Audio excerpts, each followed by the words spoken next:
नमस्कार, कसे आहेत सगळे? मजेत ना? असायलाच हवं. आज मी माझ्या नवीन चॅनलवर आलेले आहे. माझ्या नवीन चॅनलचं नाव आहे ज्योत ॲट 689.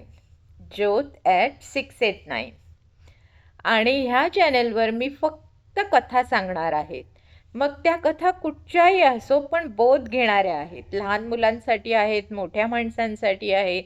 माझं ऑलरेडी एक चॅनल आहे, त्याचं नाव आहे ट्रूप ॲट 986 आणि ह्या चॅनलचं नाव आहे ज्योत ॲट 689. तर तुम्ही जर ह्या चॅनलवर आणि माझ्या दुसऱ्या चॅनलवर असाल तर ह्या चॅनलला सबस्क्राईब करा, आणि ह्या चॅनलवर आणि त्या चॅनलवर नसाल तर दोन्ही चॅनलला सबस्क्राईब करा. कारण माझं ते दुसरं चॅनल आहे ते एव्हरीथिंग इन वन आहे. त्याच्यामध्ये सगळं आहे, cooking, dancing, blogging, embroidery, crochet, everything. आणि हे फक्त कथेचं आहे. ॲक्च्युली हे कालच मी जॉईन केलेलं आहे आणि काल संकष्टी होती, तर मी ठरवलेलं की संकष्टीचं अंगारिका होती, आणि तर मी ठरवलं की अंगारिकेचं तुम्हाला महत्त्व कळवायचं. पण काही केल्या माझं ते होत नव्हतं. मग आज मी म्हटलं पहिली कथा आपण महालक्ष्मीची घेऊया. म्हणून मग आता महालक्ष्मीच्या कथेला सुरुवात करत आहे. तर शांत चित्ताने ऐका आणि आवडल्यास नेहमीप्रमाणे माझं दोन्ही channel subscribe, like, share, hype, comments everything करा. ओके, चला तर गोष्टीला सुरुवात करूया.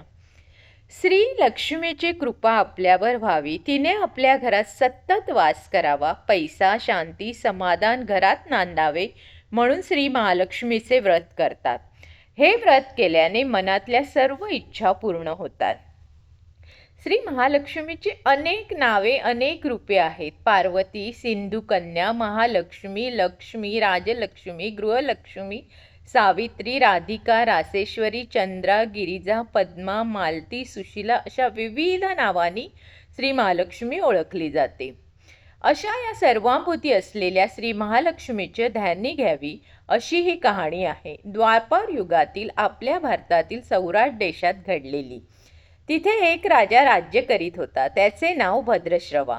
तो शूर होता, दयाळू होता, प्रजादक्ष होता. 4 वेद, 6 शास्त्रे, 18 पुराणे याचे त्याला ज्ञान होते. अशा त्या राजाच्या राणीचे नाव होते सूरजचंद्रिका. राणी रूपाने खूप सुंदर होती.